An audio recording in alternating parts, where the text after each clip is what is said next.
This time, we look at the forgotten dystopian classic Logan's Run. And along the way, we ask, why do dystopian films want to take the fun out of reproduction? Why only keep humans alive until 30? And how did this film get lost in the shuffle? There is no sanctuary on this edition of Force-Fed Sci-Fi.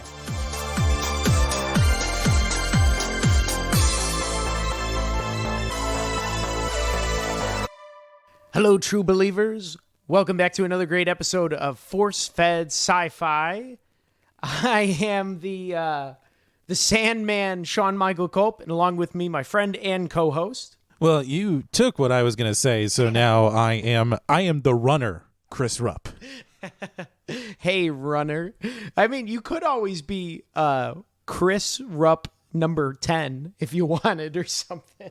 I mean, I could, but then I would have this weird existential crisis. Like, what did the other 10 Chris's before me have to deal with? Right. I wonder if, that's a good question in this film. Why hasn't Logan 5 ever wondered where the other 4 Logans went?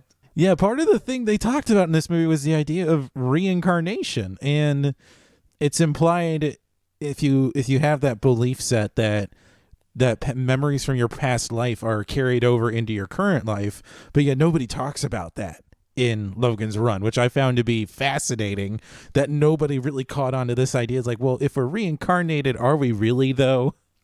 I'm just surprised they were like, hey, I'm Jessica 27, and like they never wondered about, number one, where the other 26 went, and number two, like, why didn't they ever change names? Like, how many Jessicas are there? Well, and God forbid there's another Jessica in the city, too, because then that has to be like Jessica A, but the 6th iteration or something. Right, exactly. And for how crazy this dome is sex-wise, like what if one of the Jessicas gets an STD? Oh, I got an STD from Jessica. I don't remember which one. And there's like 57 Jessicas. That'd just be... Yeah. And then just... The guy has to look through his contacts or whatever and finds, oh, crap, there's 17 different Jessicas in here. How do I know which one I should call? Oh, crap, this one died on the last carousel ride. This one is from year 2071. Good Lord. Oh, God. Well, on that note, Logan's Run, everyone. Let's provide you with a brief synopsis from our synopsis man, Chris Rupp. All right, let's take it away. So, in the year 2274, humanity enjoys a comfortable lifestyle in a dome city. And while it's accepted that after a person turns 30 years old, they are reincarnated for a new life, but those who know the reality run from the city in search of a new life. But when Officer Logan is assigned to go undercover, he instead finds love and hopes to spark a rebellion. Yeah, so that's Logan's Run in as brief of a nutshell as I can put it.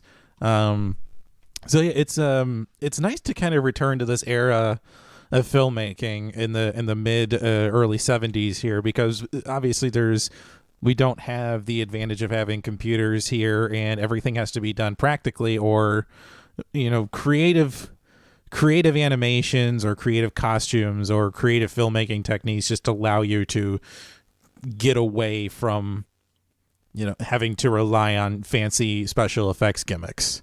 These were the times definitely where they had to really try to win you over with those costumes and everything. I think though there was a lot higher suspension of disbelief though. Right, yeah, audiences were probably much smarter back in the 70s and everything didn't have to be explained to them.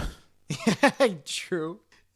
Did you find anything about the director, Michael Anderson, of this film? I just know he did Around the World in 80 Days. Yeah, he did that, but then he also directed the original adaptation of George Orwell's novel 1984, which came out in 1956. So he had a pretty, I want to say, stable career as a director. I don't want to say that he had a fantastic career. I mean, if you're directing films for 20, 30, even 40 years, that's a remarkable achievement. Oh, hell yeah. To stick around for that long, I definitely agree. All right. And he's English, which is always, It is what it is. With English directors, there's usually a hell load of nudity in the film, and surprise, it's the 70s, and there is a crap load of nudity in this film. I mean, really, there's only that one scene when Logan and Jessica wander into, what do they call it, the pleasure room? Yeah. The pleasure. And then there's just slow motion groping and slow motion bouncing. So it's really more like a precursor for Baywatch in that room there. That's good. Yeah, right. It is very slow motion. What if you didn't want to be groped? Would you slow motion move out of the way? Yeah, that was very much like Studio 54 without the cocaine feel of that room there. But very, I don't know. I thought it was a unique idea for, I guess, pleasure rooms, man. There's no strip clubs in the future. I guess the strip clubs are very slowed down. All the strip clubs look like they're in a Michael Bay film. Yeah, very much so. The screenplay of this film is also done by this man called David Zelag Goodman. I guess he's a playwright and a screenwriter, or he was pretty known in the 60s to the 80s. Yeah, I'm kind of looking at him now, and he had written a couple films for Sam Peckinpah, one of them being Straw Dogs, and he wrote several films actually, but I can't see anything past 1983 from him though. Yeah, apparently his biggest pop, I guess, came from Lovers and Other Strangers. I've never seen it. Apparently it's by Cy Howard, in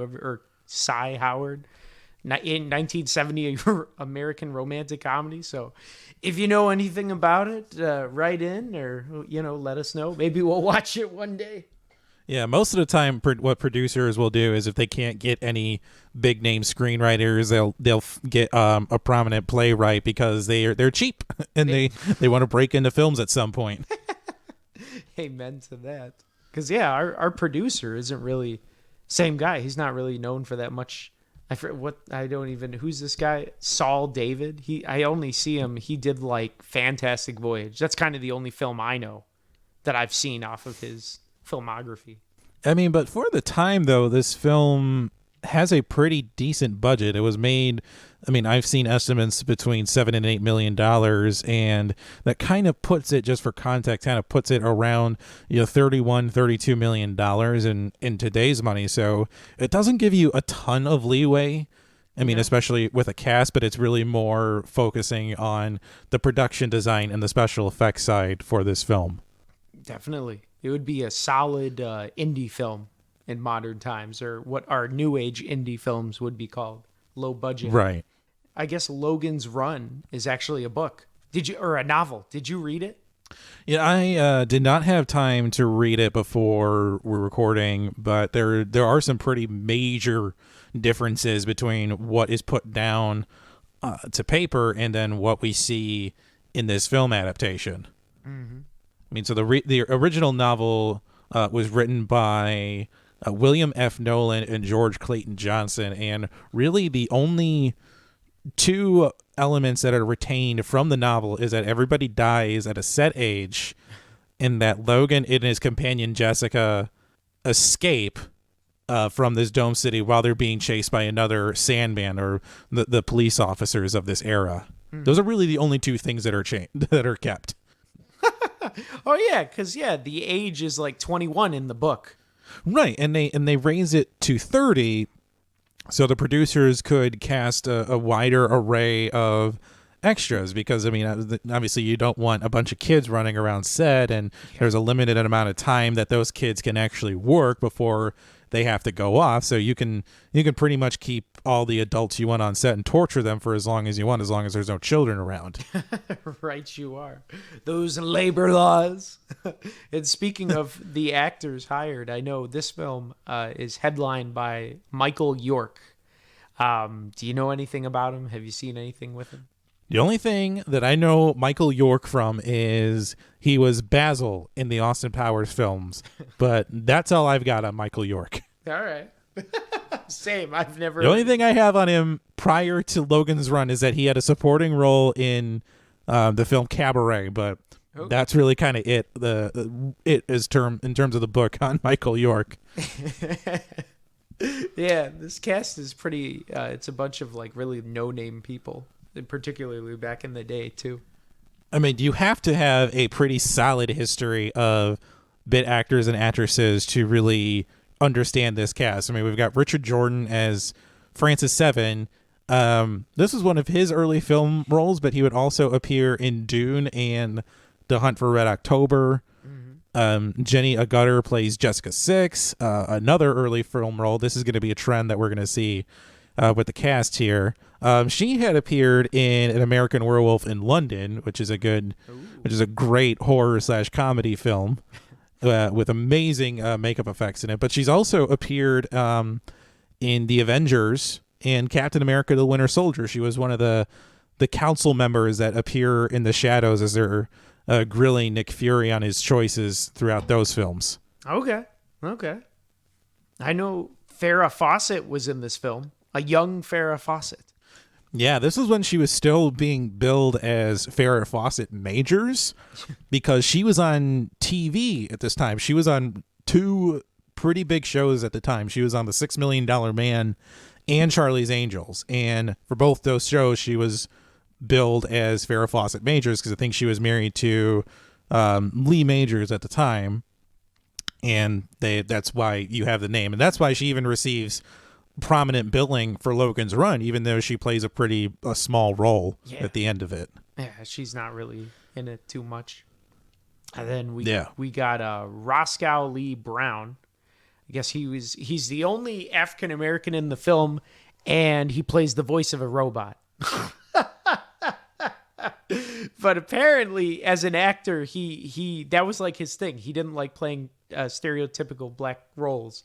So it's interesting that, they cast him as the role of a robot. But I guess his voice is pretty distinct, so. Yeah, from what I was able to find on him, he was a very accomplished voice actor. I mean, especially in the 80s and 90s. And, I mean, you've probably heard his voice on cartoons that we've watched as kids. I mean, he was on The Real Ghostbusters, Batman the Animated Series, and Spider-Man. So, I mean, just those three shows alone, I mean, that's something you can be proud of. And if you want to take the rounding out the cast is Sir Peter Alexander, Ustinov? Let's just say Ustinov. Ustinov. He's an English actor as well. I guess he's kind of like the name, maybe. The guy that kind of gave the clout to the film, I would say. Yeah, because before this, he had won 2 Academy Awards for supporting roles in Spartacus, which, I mean, I can't sing the praises of that film enough. It's an amazing film. And I'm going to butcher this name. Top Copy, I think it is. I mean, I hope I'm saying that right. I mean, I have never seen that film, so I don't know what it's about. I mean, but it's no small feat to win 2 Academy Awards. So, I mean, you got to be a decent actor if you're winning Academy Awards. Oh, definitely. And he definitely shows his chops in this film. To me, it was definitely a highlight of Logan's Run. Yeah, definitely. In spite of his age, almost has like this innocence to him. Mm-hmm. You know, we just find him taking shelter in an abandoned government building, taking care of a bunch of cats, and it's this weird, almost like instinct that we have as audience members to protect this person, because if they bring him back to the Dome City and try to show him off, they're going to push him in that carousel and try to kill him. Yeah, because they're just a bunch of maniacs in that dome. They don't know. They're not awoke. They're not awakened to the real world. Do you have any information of how this film got off the ground at all? Well, from what I found, it took a long time to get this film from page to screen. There were a lot of issues during the screenwriting process in terms of what sort of views that the producers and screenwriters and directors wanted to take in terms of the tone of the film, but then they also wanted to try and incorporate a lot of symbolism of real world issues into the plot. Now, I couldn't find what sort of real world issues they were talking about, but during the 1970s, it was probably more like the free love, more the free love movement, sort of, loosening ideals in terms of, a political system, and then also kind of buying into, the nihilism and existential crisis that people were having at the time, because at the time when this film came out, 1976, the Watergate scandal was still fresh in everybody's mind, and there was just this persistent sort of dread and mistrust in the government systems of the United States. Okay. That's pretty good. But the film was originally in the hands of producer George Pal, and he had an offer on the table of $200,000 to sell the film.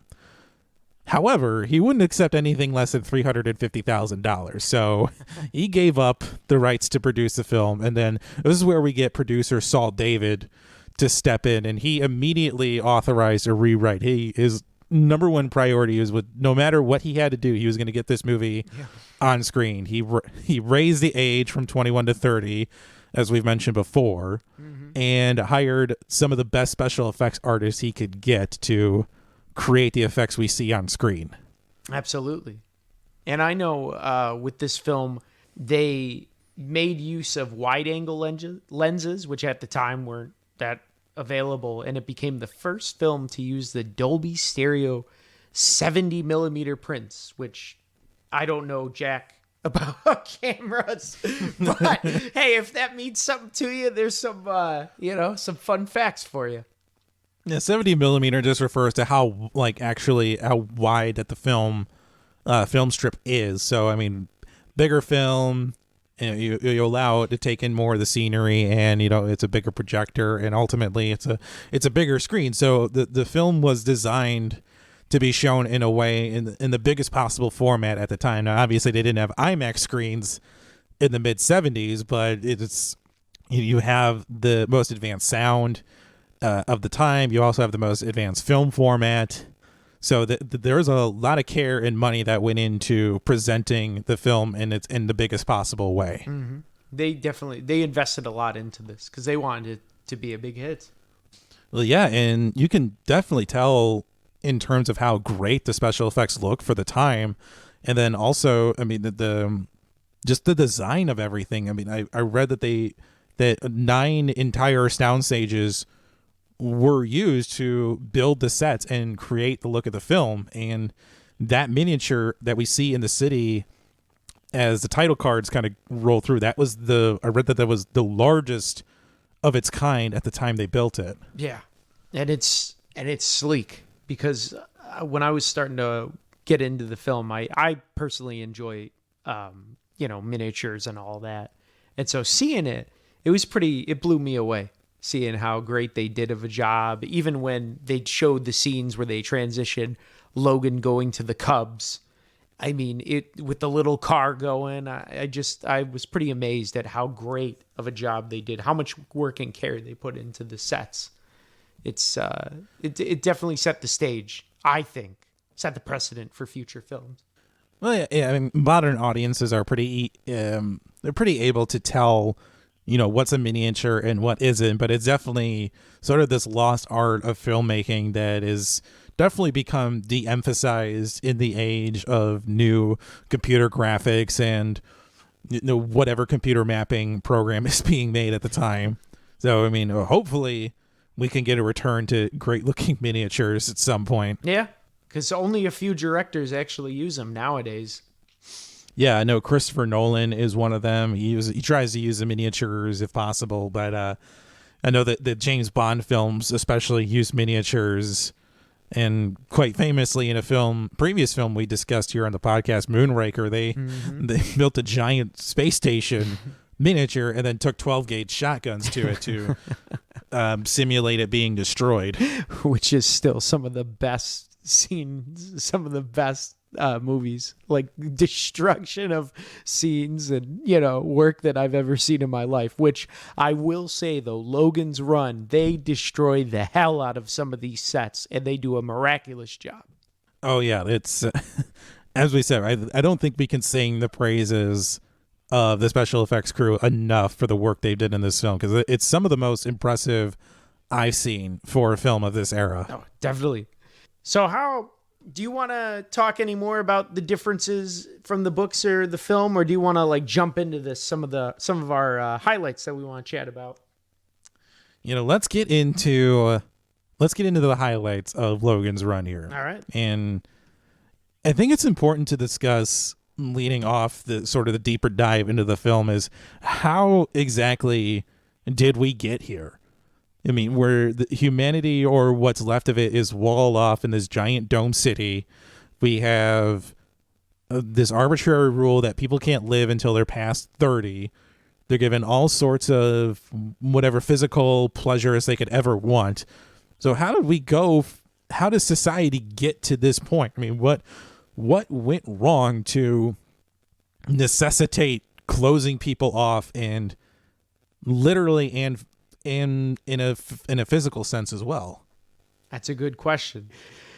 I would say how we got here is, I think maybe some type of plague or something was happening, maybe a cancer, or maybe perhaps a world war or a nuclear war, and they decided, whoever the elite were, that it was going to be like, let's save the young ones, let's have the self-sustainable dome where 30 years is the max, I guess. Yeah, it's weird. Yeah, I'll agree with you on the idea that maybe like a pandemic or some type of illness was sweeping through the general population, because you don't build something like this. You don't build a massive structure like this just for the hell of it. You do it to protect people, to shelter them, to keep them inside, and then you fill it with all the worldly pleasures that you can think of, to make them forget that there is something out there that's trying to kill them.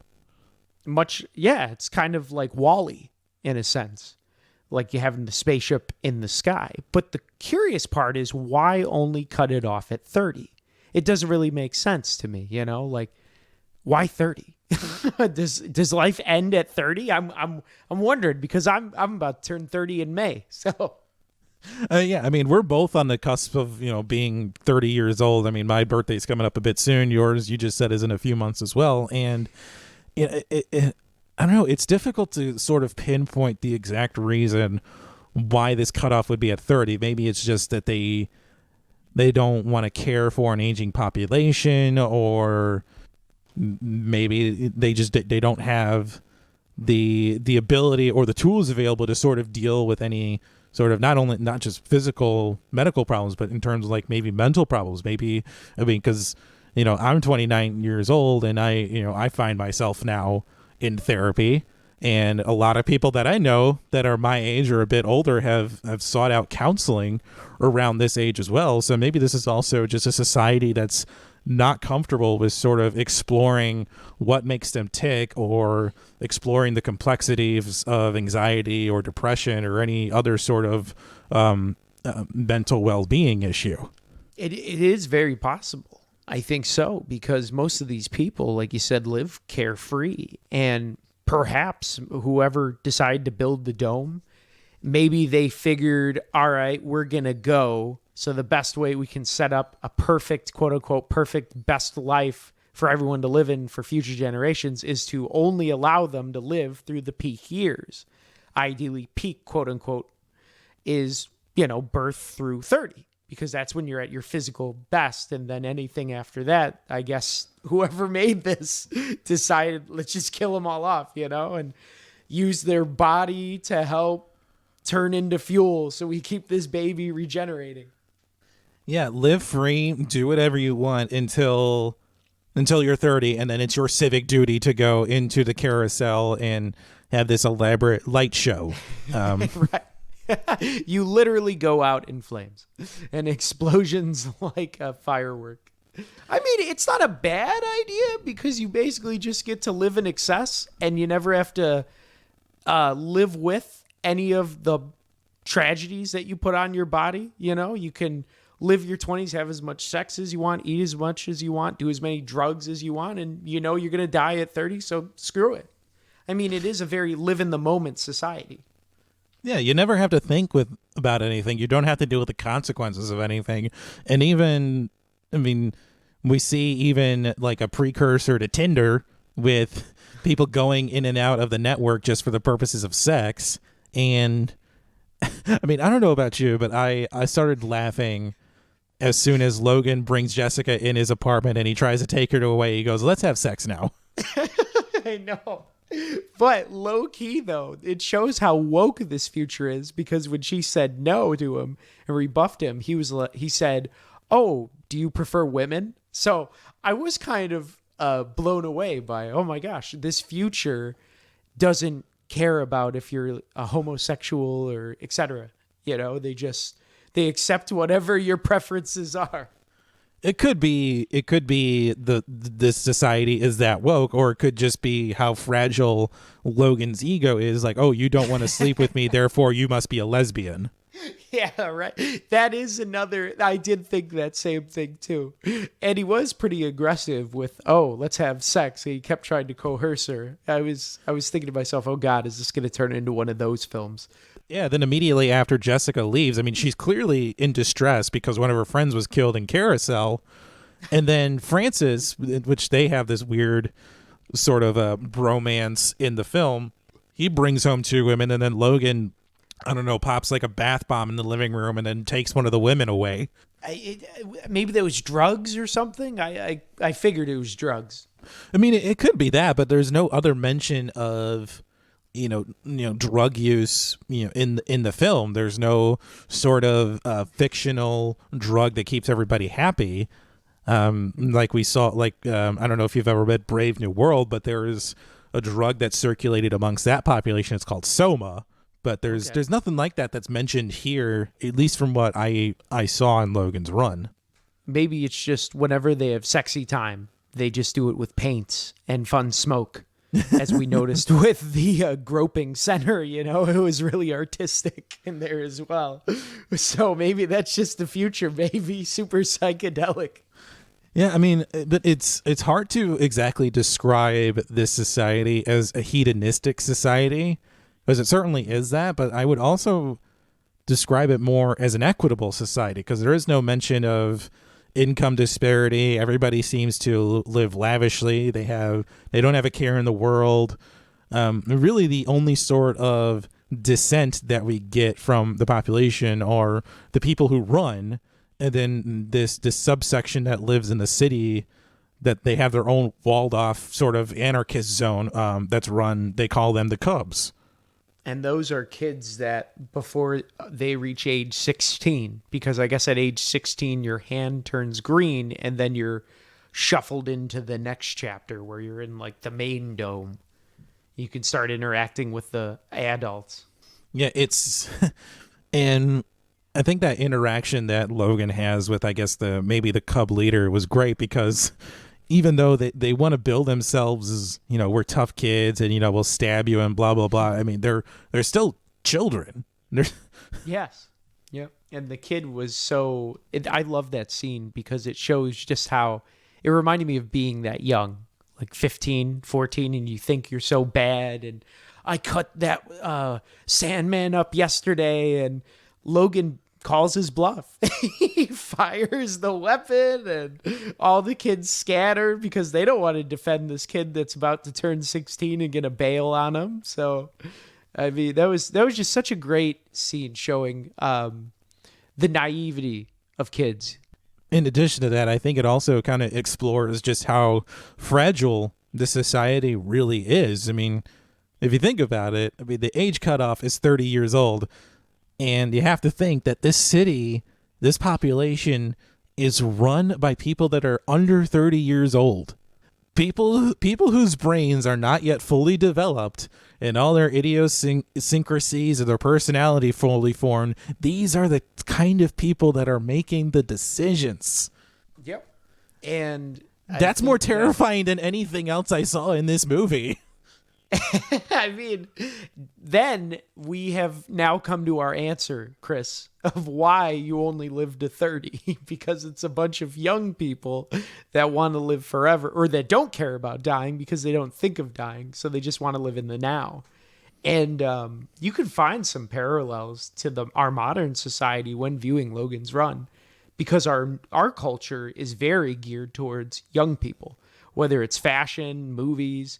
even music, particularly music. It's all geared towards in like the hip hop and pop scene.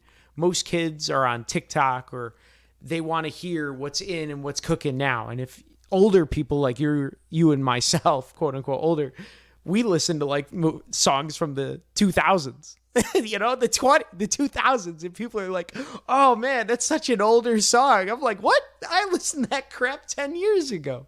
But it's just it's how our culture is. We're very focused on the young ones. Yeah, I think you know you're old when your favorite album as a teenager all of a sudden is $2 on iTunes, and it's Yep.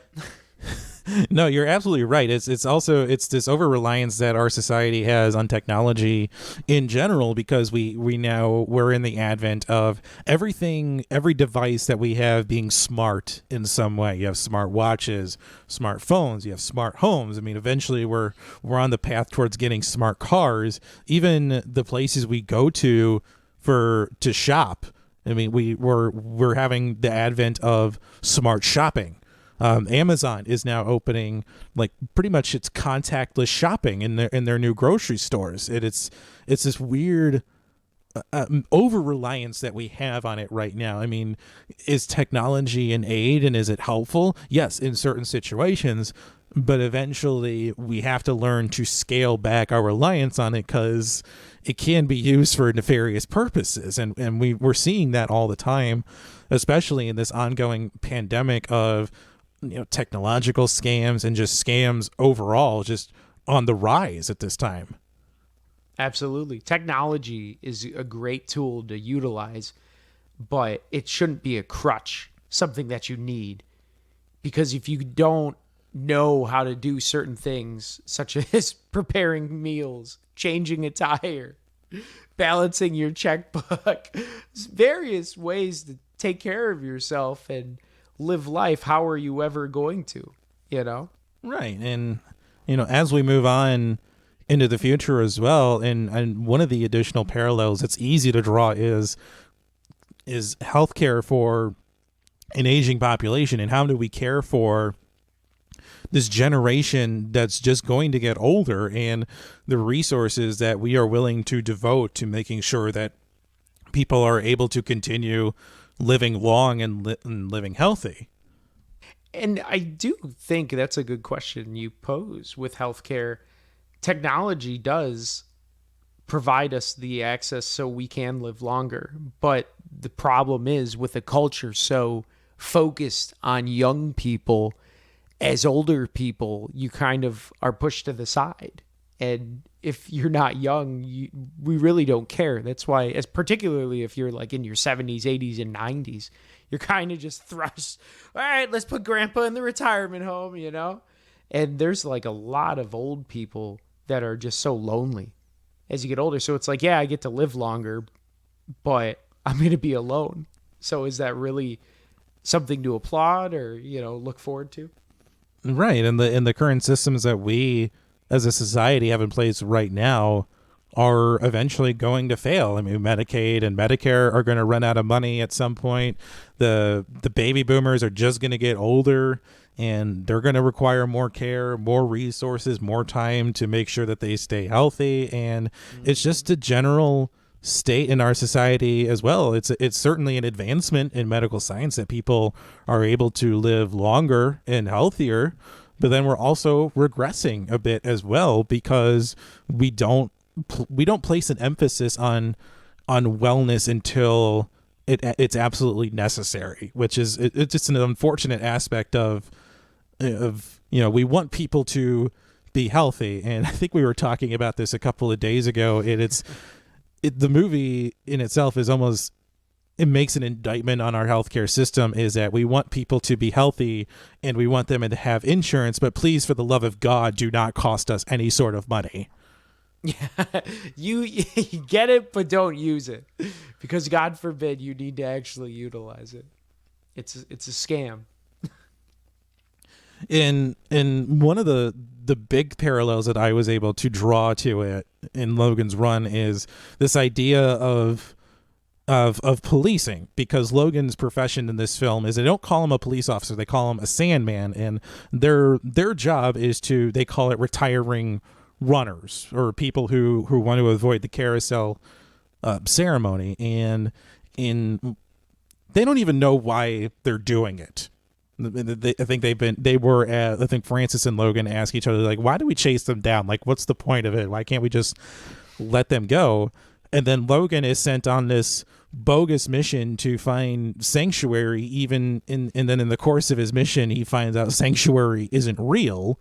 It was this mistake that the main computer calculated. And it's, I think it looking at it through today's lens, it really raises a question of, like, well, what sort of role are the police supposed to play in today's society, and what are we going to do to reevaluate and make sure that we execute that? In regards to the film, or in regards to our society? I think in our society. I mean, it's certainly a complicated issue, but I think it's important to, ask the question of what sort of role do we want the police to play in today's world? I think that's a good question.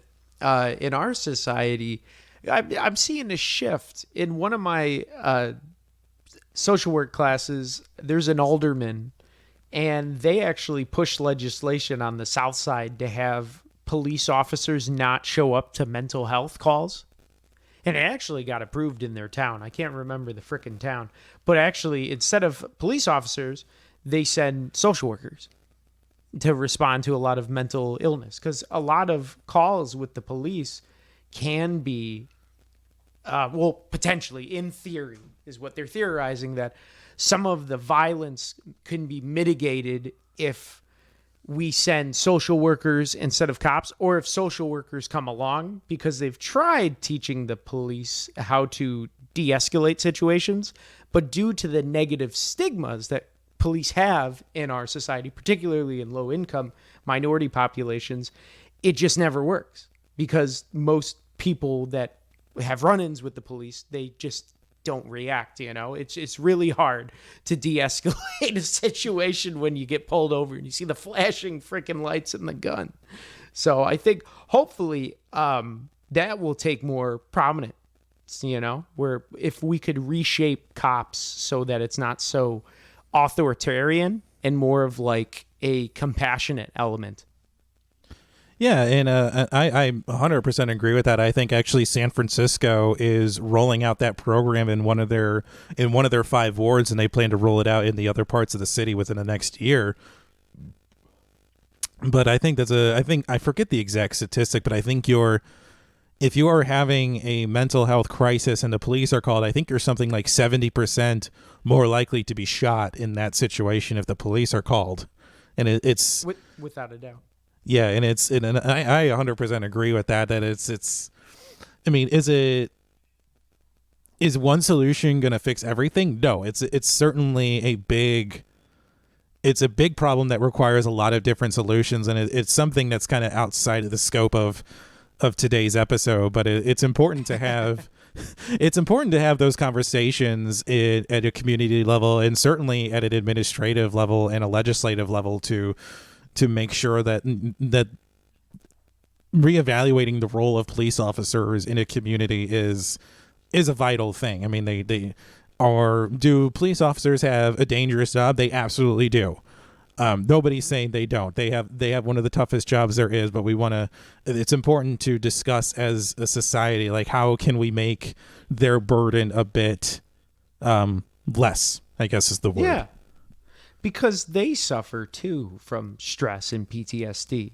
I mean, I could only imagine seeing someone commit suicide or something, the toll it has on an officer as well. And a lot of people don't think about that.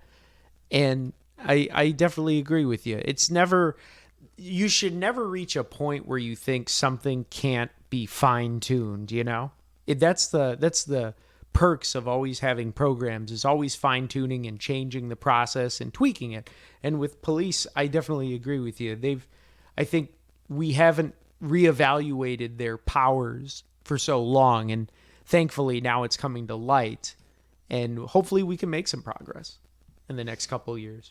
Yeah, and then, but it's weird to see Logan in this film get this mission to find out where Sanctuary is and report back, and then become so disillusioned with what's going on that he runs away from the city. He forgets any sort of dreams or aspirations of finding Sanctuary, falls in love with Jessica, and then comes back and destroys the very thing he thought he was protecting.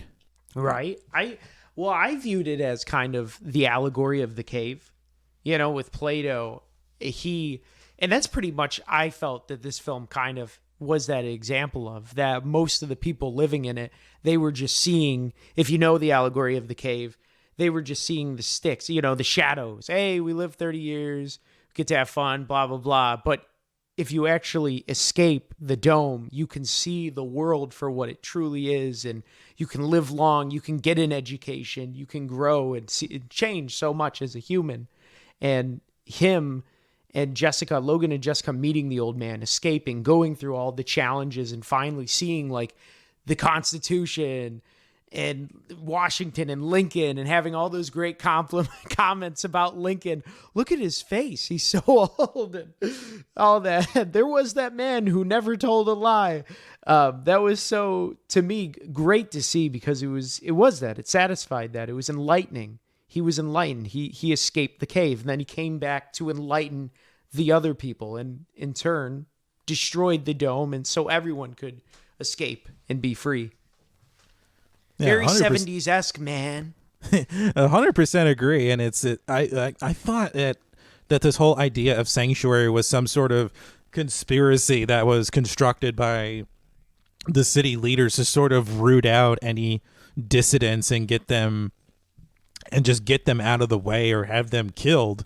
And it's it just reminded me of like all those insidious conspiracies, I think the big one out there right now is QAnon, and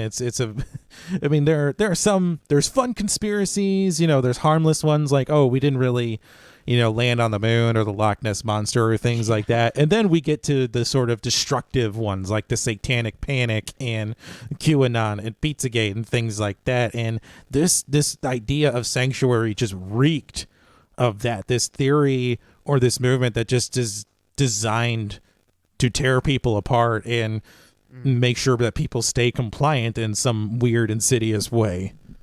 Yeah.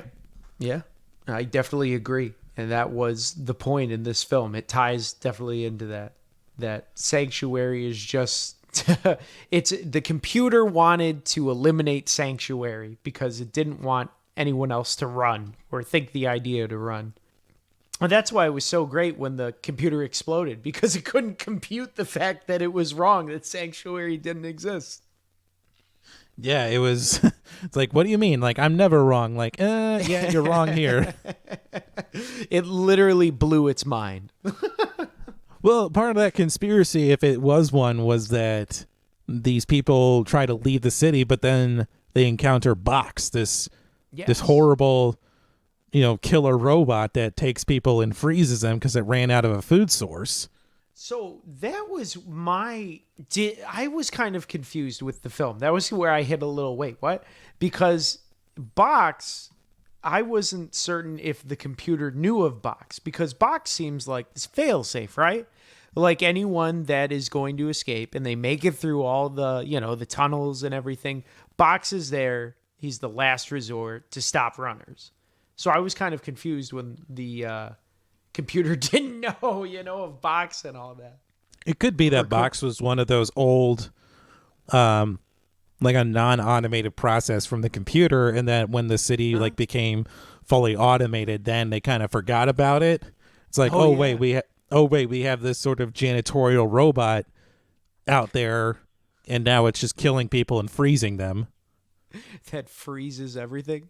Maybe he was part of like the ice sculptor in like the winter season. They roll Box out, he dusts up the wall, gets a couple penguins in there, and then they roll him back in the closet.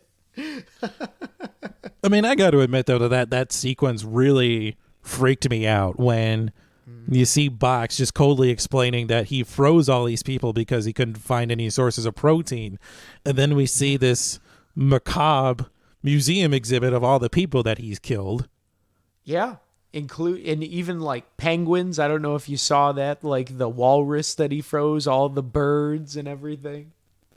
That man, he loved freezing things. Yeah, freaking Box, man. So, Chris, what now? So the city, after they escaped and they made it through Box, right? They encountered the old man and their whole lives were shook. And they realized, oh my God, Sanctuary isn't there. They ended up killing the other Sandman that followed them out. But then they decided, Logan 5 decided to return because he wanted to save the rest of the people. I mean, the city's destroyed. I mean, I don't know where they go from here. I mean, the old man has no clue in terms of how society was constructed before this dome showed up. So, and they don't exactly want to go back to the old ways of killing people when they hit 30, but the old man isn't going to have any sort of idea as to how to lead a society and rebuild what's essentially going to be a colony with these people. And so it's just, I don't know, maybe they just resort to eating each other because they don't know what to do. Well, that was my question too, because when they met the old man, he is kind of crazy. I mean, he literally lives with cats and he names 3 of them. They have 3 names. I think his first name, second name, and then he says the third name that the cats call themselves in their cat language that humans will never understand. I mean, and he talks like he's pretty insane. Like Logan even references to how nuts this old man is. I mean, he says like they ate all the mice. I mean, this guy's pretty crazy. I agree with you where I didn't know like what their plan was after showing everyone that this old man exists, because he didn't seem to have that many tools. I mean, they didn't have any fish, right? He said he fished out. They didn't have any food, pretty much any food to eat. The old man seemed like he was ready. He was preparing to die. So I was kind of lost at where they go from there, you know? Right. And I honestly don't know like what the plan is going to be, because it ends on the freeze frame with Logan and Jessica hugging each other and the city exploding around them. And for the sake of the story, I'm going to assume that was the only sort of dome city left in the country. So now it's like you don't have anywhere else to go. And it's not like you're just going to like know how to farm and hunt and kill and do all those things. You know, I think that's why I like the ending too, because it's the perfect representation of young people. We do the thing, we get the thing out, we get what we want, but then we're so short-sighted, we never think long term. Oh my God, what are we going to do after this? And they're pretty much stuck there. I guess maybe cannibalism will be at a rise. Or maybe if that's where like a sequel film would come in, where maybe, hey, there is another dome city or whatever, you know, other people out there. I mean, well, it's hard to say. It is hard to say. Yeah. Because the film ends on this very ambiguous cliffhanger in spite of, in spite of Logan accomplishing what he wanted to do. And it's just, it's not like the ending of The Graduate, but it's just, if you're a smart enough viewer, you're going to ask yourself like, well, what do these people do now? Yeah. Well, that's why I love 70s films, because they just end. So many of them just end. It's like Soylent Green. Soylent Green is people, and then it ends. And you're just like, wait, what happens now? But who knows? Yeah. Oh, the 70s, how we love you so much. Indeed. And speaking of that, so this is, like we've said, 70s film. And I kind of wanted to ask the question to you, because we've reviewed like Westworld. We will review the regular Star Wars, the first ones. How do you feel reviewing these 70s films? Because older cinematography in movies, particularly like this one, the sets and everything is pretty noticeable. The graphics aren't like nowadays. There were several scenes where it does look cheesy. Are you able to still get invested into these types of movies like you are in the modern films, or is it hard to suspend the disbelief? I think if you know what you're getting into, heading into a film like this that came out in the 70s, it's easy to buy into, and it's easy to write off the look of the film and the special effects is like, oh, this is corny. And it's like, well, this is what they could do at the time. It doesn't make it a bad film. I mean, can it be swimming in cheese? Yeah, sure, it can, to any type of viewer, but you have to know what to expect heading into a film like this. Mm-hmm. And it is tough because not every film, as much as we wish most films could be like Jurassic Park and still look beautiful 30 years later, I mean, it's a really tough thing to accomplish with movies, particularly in the 70s. Well, yeah, because there's been other films before this that look, better. I recently watched the first Godfather film, which was made a few years before, and that still looks amazing, even almost 50 years later. But it's apples and oranges. That one's a gangster film, and this is a science fiction film set 250 years of the future. So it's hard to compare the two. Every film's going to be different, but it's absolutely. Logan's Run is what it is. It was made with the limitations at the time, and it was made with a pretty decent budget. And for all intents and purposes, this still looks pretty good in terms of on-screen quality. I agree. And I think Logan's Run, to me, their progression with special effects really set the tone for later films in the late 70s and 80s that I think they took off with, like, piggybacked from, with their miniatures and models. Like, because even Star Wars that came out a year after, I feel like George Lucas took what Logan's Run did with the miniature sets and just amplified it and learned from the mistakes they made, did different camera angles and used the special effects in a little bit more forgiving fashion than Logan's Run did. But I definitely think this is like a flagpole for like a shift in the time for cinematography and cinema. Yeah, this certainly got the ball rolling in terms of bigger and better special effects in science fiction films. But it's interesting to note that this film kind of gets lost in a shuffle in terms of what we consider to be great science fiction film. Is this, before we started on this project, was this anywhere near like any sort of, I have to watch this, or have you heard of it but you didn't really have an interest in watching it? Like what was your perception of this film before we recorded today? So I remember Logan's Run. It was on Netflix either last year or at the beginning of this past year on Netflix. And it was marketed. And I remember seeing the previews, like the trailers, and it looked pretty cool to me. And I saw it online, best sci-fi films, and it was in some list. So I always wanted to watch it. And I think what happened was I tried watching it twice on Netflix, but I just never fully invested. I was always doing something else. And whenever I got to the carousel scene with, the bodies flying around and exploding and the crowd's all like, yeah, I just was like, all right, this is 270s, man. They were on hella drugs, and I would always turn it off. Yeah, it's if you don't, like I said, if you don't know what to expect heading into it, you'll be a bit lost and confused. Definitely. With that being said, what did you like out of this film? What do you think worked, and what didn't work? And we can throw our lens flares and red shirts into this as well. What really works for this film is the characters themselves. These are characters that are ultimately very easy to connect with, both on the surface level and at a much deeper level. Because when we first meet Logan, we just see this sort of carefree police officer, Sandman, if you will, and he just wants, like a casual hookup. And then on the other side of that, we see Jessica, when we first meet her, she's very sad at the loss of one of her friends.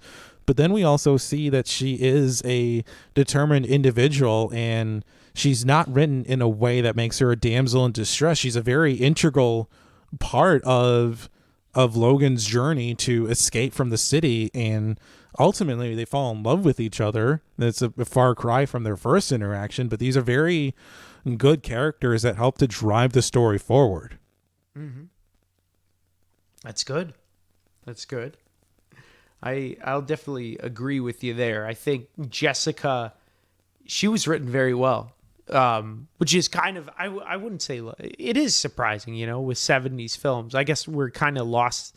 For me, I always assume old films are misogynistic, but her character was great. She really kicked ass in this movie, character-wise. I agree with you. The characters were awesome. It took a little bit getting used to, but the old man was great. I thought the actor that portrayed him was phenomenal. The characters were really in it. I felt, the scene work, like we've talked about, was just great with the models, the explosions, somehow it all worked. And I bought in, with the weird carousel. I guess the third time through was kind of like, wow, look at how crazy this is. Seeing these guys fly around and explode. The concept alone that in the city, once you hit 30, your send off is you fly up and, explode to a greater, whatever the next part of life is. To me, that was a fascinating concept that nowadays movies, I don't think would be able to handle it the same way, as straightforward, as they play in this movie. Whereas I feel like modern Logan's Run would be so glossed over with special effects. The film would be so much longer, and it would be so focused. It would be like the new Blade Runner. It would be like a 30-minute story stretched out to like 3 hours. Well, it's possible that could happen, but you never know. Yeah, but speaking of people exploding, though, did you have a red shirt? So actually, my red shirt was either Box or the lady that... It was like a tie. It was like Box, and then also the female when the runner that Logan 5 saves. Instead of, shooting her down, he gives her like the gas thing to explode and run away, but then she ends up getting brutally murdered by Francisco or the runner that was following him. I just felt with her character, Logan made this turn as a character to save her instead of kill her, and then she gets brutally murdered anyways. It was kind of like, oh, damn, it shows Logan's changed, but I would have been curious to see where she would lead off. And then also with Box, he was just such a fascinating character, but only on the screen for such a short time. I was like, damn, this really felt too rushed. It's like, I wanted to see more of this weird robot. Right. How about you? I'm going to have to go with the doctor that Jessica and Logan meet at New U, because it's the same problem that we just ran into, or that we will run into with Box later on in the film. But we meet this doctor for all of about 5 minutes before he tries to dice up Logan in that laser chamber of his. At first he puts on, polite airs and is very affable and willing to help Logan, but then he's all like, well, he's a Sandman, so I'm going to go dice him up real quick. Wasn't he the guy, he said too, like he's aged out? He just keeps doing plastic surgery to make him look so young. Because I know in the book, he's a different character. Like I think his like transmitter is malfunctioning. So he's like actually like 40 something. But because of plastic surgery, he can pass as like a 25-year-old. I didn't catch on that. I mean, to me, the whole idea of the life clocks was just arbitrary anyway, because because they're all controlled by the computer, so ultimately it doesn't matter anyway. Fair enough. So I didn't really kind of pay attention to that aspect of the film. Fair enough. For lens flare, what do you got for me? I have to, for my lens flare, I have to pick the idea of Francis as a villain. And I certainly admire his persistence in tracking down Logan and Jessica through into the city. But he got through the tunnels and that ice cave. He followed them for miles. But personally, I would have placed the fight between Logan and Francis to when they break back into the city at the end, because placing it where they did in the Senate building kind of gives the film like a false climax. And since the ending overall is a tad anticlimactic, I feel like moving that fight a bit closer to the end would have given the film maybe not a true climax, but at least some semblance to it. So I'm definitely gonna agree with you there. He was almost gonna be my red shirt as well, because it just felt his character was kind of wasted with that death. I definitely agree with you. He should have. I mean, they used the computer's death at the end to be kind of like, the end of all, the explosion of the dome. But I feel like you're saying, the end, because he had more of a development with Logan than the computer. So I'm going to agree with you. My lens flare actually, with that, my lens flare is the ice cave exploding. I just couldn't get over the really cheesy garbage graphics of the cave exploding in on itself. It just looks so freaking bad. And I know it was like new technology with quote unquote, like, hologram, them running two film strips over each other, layering, but it was just so bad. It really took me out of the movie. I just wish, because it was so weird. It was like, you could tell that Logan and Jessica, the actors, they're like, all right, now look scared, like something's falling and you're about to, the cave's imploding. But then like you see the rocks fall, and it just showed it was, product special effects of the time. It would have been better if they had the actors run out and then actually destroy the set instead of having whatever the hell that was that I saw. So that was my lens flare. So no film is without things that bother anybody. Let's just say that. No film is without. Speaking of which, what is your toxic fandom?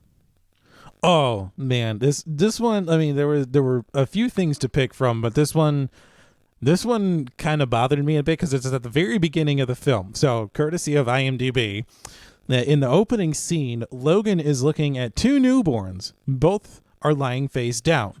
As the scene ends, the one on the right is now on his back. So somebody had a problem with how the babies were rolling around in the beginning of the film and took to the internet to voice their displeasure with babies. That's so stupid. I mean, they're babies. Like, what's like? So what? The baby is on his back. Like, is it inconceivable to you that a baby could potentially roll over? Like, what's the issue here? It was some like. It was like someone that studies, newborns. They don't have the strength to turn over on their back. Yeah, somebody was all like, babies can't do that. I have to let the people on the internet know. Oh, thank you, toxic fandom man. I never knew that. My toxic fandom, courtesy of IMDb as well, is Jessica in the cave. She slips. So she slips and falls, and her underwear shows. So there's two. When they take off their clothes for some reason in the cave, which I still don't understand why they got naked. That's why I'm saying it's maybe like because of the English or whatever. They just don't care about nudity over there, but it blew my mind. She's like, according to IMDb, some user said she was wearing black underwear when she took it off initially. And then when she slipped in the cave, which may have been an actor error when they were running away from Box, she was wearing green underwear instead. I'm like, first off, number one, why are you looking? And number two, why does it matter? Like, come on, bro.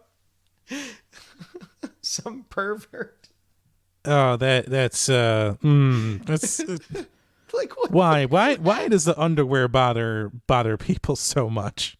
And why are they pausing it and rewinding it like it's a Basic Instinct moment? Like, I just don't understand. It doesn't make sense, Chris. People are strange. People are, but that's the internet for you. It's filled with strange weirdos and two jackasses that make sci-fi podcasts. So let's get into the legacy that Logan's Run has left behind. So against its budget that we mentioned earlier, it made $25 million at the box office, and it's actually credited for helping MGM to recover from debt during this period of time. So pretty decent moneymaker in the mid-70s. However, the critical reception at the time was mixed. Roger Ebert gave it 3 stars. This was before they were partners, but Gene Siskel gave it 0 stars. So kind of across the board in terms of what the critics at the time were saying. However, contemporary reviews of the film have been a bit more positive, and I think people are starting to recognize the impact in the fact that this film is actually really good. It holds a 62% rating on Rotten Tomatoes, and because Rolling Stone likes to throw out their list of the best whatever they're looking at the time, they ranked this as the 27th best science fiction film of the 1970s, and that list was out of 50 films. So a pretty middle of the pack for Rolling Stone, but again, it's Rolling Stone. Take their ranked list for what you will. Logan's Run was awarded a Special Achievement Oscar for its visual effects, and rightfully so, but it was also nominated for production design and cinematography, so pretty big awards that it was nominated for. Definitely. Also won 6 Saturn Awards. One for Best Sci-Fi Film, Best Cinematography, Best Art Direction, Best Set Decoration, Best Costumes, and Best Makeup. So effectively swept the major film awards at the Saturns that year. And in a bit of interesting news, this was made into a television show shortly after the release of the film. Now, the show itself isn't infamous or it's not legendarily bad, but it didn't catch on with people. It was canceled after 14 episodes. So yes, it's funny in hindsight. I think they were kind of hoping for it to last a bit longer, but rumors have persisted since the mid 90s of a remake, but nothing's come of these. There's been several directors that have potentially signed on to make it, but nothing there. No actors have attached themselves. There's been no mentions of screenwriters. Personally, I don't know if a remake would be good, but maybe a mini series that's more faithful to the original source material would kind of be more in line with any sort of future plans. I'm gonna agree with you there. I think this film would be fantastic. Logan's Run would be fantastic as a mini series like Westworld or something. Even HBO, like 10 episodes to flesh out the world a little bit more, make a nice ending, be more loyal to the novel. But I can't see the movie. I think it's just too rich in details and character development that it would be wasted to do just like a 2-hour flick with all the reasons that we've talked about today. So yeah, HBO, get on that and give us a producer's credit while you're at it. Right? It's just crazy, though, how this film has just been lost in the shuffle. Like, not many people referenced it until modern times. Blows my mind. Yeah, hopefully that there's hopefully we can help get the word out and tell people. I mean, because I certainly will if anybody asks for recommendations. But I think now it's time to get into our rating for Logan's Run. So, on our unique scale for the podcast of wouldn't watch, would watch, would own, and would host a viewing party, what do you give to Logan's Run, Sean? For me, I would give Logan's Run a would own. I don't think it is a perfect film due to kind of having an anticlimactic ending, like we discussed with the villain, like the character, the Sandman getting killed and then the computer exploding, plus not really having a clear track at the end with the direction. It was a little off for me. That's why I don't think it is a perfect film where it would be a host a viewing party, but it is a very enjoyable film. Great acting, great sets. If you want a slice of the 70s and kind of preemptive of how special effects have come to be and influence, I would say check out Logan's Run. It's just such a great film. It's fun. It may take a couple tries. Like it said, you have to really focus and dig in, but it's good. It's a good, enjoyable, entertaining film that hopefully you'll learn and, enjoy the slower films of the yesteryear. So that's me. How about you? I'm going to come in right with you, and I'm going to call this a would own as well. And I 100% agree with you that it's impossible to ignore like the pure 70s-ness of this film. I mean, the special effects, the costumes, the sets, the overall look of the film. And yes, the visual effects look like they're made in a garage by today's standards, but it definitely helps to in using the real locations, it helps to ground the film. It's well acted, it's well paced for its time, and even a casual viewer would be able to draw a lot of parallels to today's world. But I also think it would be hard to convince a casual sci-fi fan to just watch this movie on a lark, you'd have to do some convincing on somebody in order to get them to watch it. So for that, I would call Logan's Run a solid would own. Boom shakalaka, baby. That's what I'm talking about. All right. Well, good work, man. Let's get on to our next film. I'm excited. All right. Let's do it. So we're going to enlist the help of our friendly random number generator AI, Major Samantha, to help us pick our next film from a list of 118 films. And from that list, she has selected number 16. And is a film from 2002, directed by Steven Spielberg and starring Tom Cruise. It is Minority Report. Oh, snap, baby. Another Tom Cruise film. I'm excited to see this man run.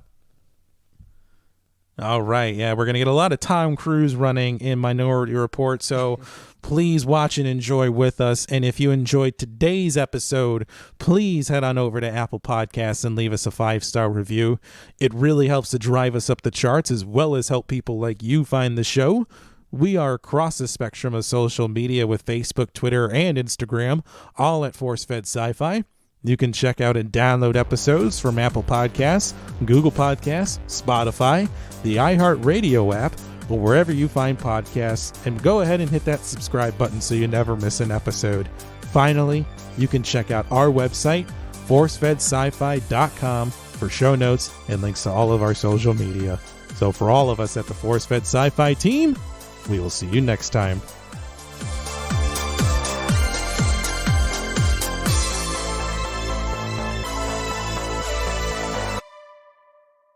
ForceFed Sci-Fi is written and hosted by Sean Culp and Chris Rupp. Website design, associate producer, and editing by Jeremy Keski. Artwork designed by Mike Berger. Theme music composed and performed by Custom Anthem.